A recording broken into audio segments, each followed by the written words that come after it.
My dear insta and YouTube family, welcome back to Neeta tarot reading. ಇವತ್ತು ನಾನು ಯಾವ ವಿಚಾರದ ಬಗ್ಗೆ ರೀಡಿಂಗ್ ಮಾಡ್ತಾ ಇದ್ದೀನಿ ಅಂತ ಹೇಳಿದ್ರೆ, ಸಾಕಷ್ಟು ಜನ ಇವತ್ತು ದೇವಿಯ ದೇವಸ್ಥಾನಕ್ಕೆ ಹೋಗಿರ್ತೀರಿ. ಶ್ರಾವಣ ಶುಕ್ರವಾರ ಆಗಿರೋದ್ರಿಂದ ಸಾಕಷ್ಟು ದೇವಿಯನ್ನ ಆರಾಧನೆ ಮಾಡಿರ್ತೀರಿ. ವರಮಹಾಲಕ್ಷ್ಮಿ ಪೂಜೆಗಳನ್ನ, ವ್ರತಗಳನ್ನ ಶುರು ಮಾಡ್ಕೊಂಡಿರ್ತೀರಿ. ಸಾಕಷ್ಟು ಕಡೆ ಧಾರವಾಡ, ಹುಬ್ಳಿ ಸೈಡ್ ನಲ್ಲಿ ಇವತ್ತು ವರಮಹಾಲಕ್ಷ್ಮಿಗಳನ್ನ ಮಾಡ್ತಾ ಇರ್ತಾರೆ. ಹಾಗೆ ಇವತ್ತು ನಾನು ನನ್ನ ಆರಾಧ್ಯ ದೈವಿ ಆದ ಶ್ರೀ ಕೋಟೆ ಮಾರಿಕಾಂಬೆ ಶಿವಮೊಗ್ಗದಲ್ಲಿ ಏನಿದೆ, ಇವತ್ತು ನಮ್ಮ ಕುಟುಂಬದ ವತಿಯಿಂದ ಲಲಿತಾ ದೇವಿಯ ಒಂದು ಅಲಂಕಾರ ಇತ್ತು. ಆ ಪೂಜೆನ ಇಡಿಸಿದ್ವಿ. ನಂದು ಕೂಡ ಪೂಜೆ ಆಗಿದೆ. ಸೊ ಇವತ್ತು ನಿಮ್ಗೆ ದೇವಿಯಿಂದ ಏನು ಸೂಚನೆ ಕೊಡ್ತಾ ಇದೆ, ಯಾವ ಮುನ್ಸೂಚನೆ ಇದೆ, ದೇವಿಯ ಮುನ್ಸೂಚನೆ ಏನಾಗಿದೆ ನಿಮ್ಮ ಜೀವನದಲ್ಲಿ ಅನ್ನೋದು ಇವತ್ತಿನ ರೀಡಿಂಗ್ ಆಗಿರುತ್ತೆ. ಎಂದಿನಂತೆ ನಾನು 2 ಕಾರ್ಡ್ಗಳನ್ನ ನಿಮ್ಮ ಮುಂದೆ ತೆಗೆದಿದ್ದೀನಿ.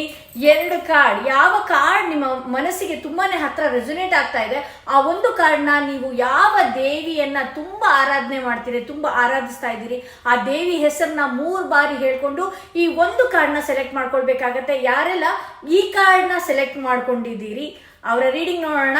ಇಲ್ಲಿ ಯಾರೆಲ್ಲ ಮೊದಲನೆಯ ಕಾರ್ಡ್ ಸೆಲೆಕ್ಟ್ ಮಾಡ್ಕೊಂಡ್ರಿ, ಈ ಕಾರ್ಡ್ ಸೆಲೆಕ್ಟ್ ಮಾಡ್ಕೊಂಡ್ರಿ, ನೀವು ನಂಬುವ ದೇವಿ ನಿಮ್ಮ ಜೊತೆಗೆ ಇದ್ದಾಳೆ.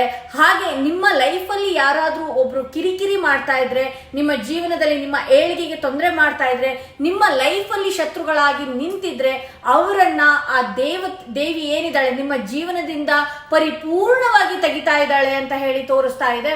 ಇಲ್ಲಿ ಹೈಪ್ರಿಸ್ಟಸ್ ಬಂದಿರೋದ್ರಿಂದ ಯಾರು ಏನೇ ನಿಮ್ಗೆ ಮೋಸ ಮಾಡಿದ್ರು, ಅನ್ಯಾಯ ಮಾಡಿದ್ರು, ಅಥವಾ ನಿಮ್ಗೆ ಯಾರಾದ್ರೂ ಮಾಟ ಮಂತ್ರ ವಶೀಕರಣ ಏನೆಲ್ಲ ಮಾಡಿದ್ರು ಕೂಡ ನೀವು ದೇವರಿಗೆ ಮಾತ್ರ ನಮಿಸ್ಬೇಕಾಗತ್ತೆ. ಯಾವ್ದಾದ್ರು ಒಂದು ಹೆಣ್ಣು ದೇವರನ್ನ ಆರಾಧನೆ ಮಾಡ್ಬೇಕಾಗತ್ತೆ. ಅದಕ್ಕೆ ತಿರುಗು ಬಾಣವಾಗಿ ಏನೂ ಕೊಡಬೇಡಿ.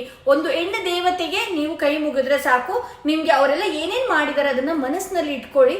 ಸೊ ಅದರಿಂದ ಏನಾಗತ್ತೆ, ಆ ದೇವಿನೇ ಅವರನ್ನ ನೋಡ್ತಾಳೆ, ಶಾಶ್ವತವಾಗಿ ನಿಮ್ಮ ಜೀವನದಿಂದ ಅಂತ ಶತ್ರುಗಳನ್ನ ತೆಗಿತಾಳೆ ಅನ್ನೋದು ಈ ರೀಡಿಂಗ್ ಅಲ್ಲಿ ತೋರಿಸ್ತಾ ಇದೆ. ಹಾಗೆ ಯಾರೆಲ್ಲ ಈ ಕಾರ್ಡ್ ಸೆಲೆಕ್ಟ್ ಮಾಡ್ಕೊಂಡ್ರಿ, ಎಂಪರರ್, ಯಾವ್ದಾದ್ರು ಕೆಲಸದಲ್ಲಿ ಒಂದು ಒಳ್ಳೆಯ ಏಳಿಗೆ ನಾನು ನೋಡ್ಬೇಕು ಅಂತ ಅನ್ಕೊಂಡಿದ್ರೆ, ಹಾಗೆ ಯಾವ್ದಾದ್ರು ಒಂದು ಒಳ್ಳೆಯ ವಿಚಾರನ ಕೇಳ್ಬೇಕು ಅಂತ ಅನ್ಕೊಂಡಿದ್ರೆ, ಹಾಗೆ ಯಾವ್ದಾದ್ರು ಒಂದು ಒಳ್ಳೆಯ ಮಟ್ಟಕ್ಕೆ ಹೋಗ್ತೀನಿ ಅನ್ನುವ ಕನಸನ್ನ ನೀವೇನಾದ್ರೂ ಅನ್ಕೊಂಡಿದ್ರೆ, ಆ ದೇವಿಯ ಆರಾಧನೆಯಿಂದ ಅಥವಾ ನಿಮ್ಮ ಕುಲ ದೇವತೆಯ ಆರಾಧನೆಯಿಂದ ಅದು ಆಗುವಂತದ್ದಿದೆ. ನೀವು ನಿಮ್ಮ ಜೀವನದಲ್ಲಿ ನೀವು ಯಾವ ಗೋಲ್ನ ಅನ್ಕೊಂಡಿದ್ದೀರಿ, ಏನಾದ್ರೂ ಸಾಧನೆ ಮಾಡ್ಬೇಕು ಅಂತ ಅನ್ಕೊಂಡಿದ್ರೆ ಅದು ಕೂಡ ಆಗುವಂತಹ ಸಾಧ್ಯತೆ ತುಂಬಾ ಹತ್ರದಲ್ಲೇ ಇದೆ ಅಂತ ಹೇಳಿ ಬರ್ತಾ ಇದೆ.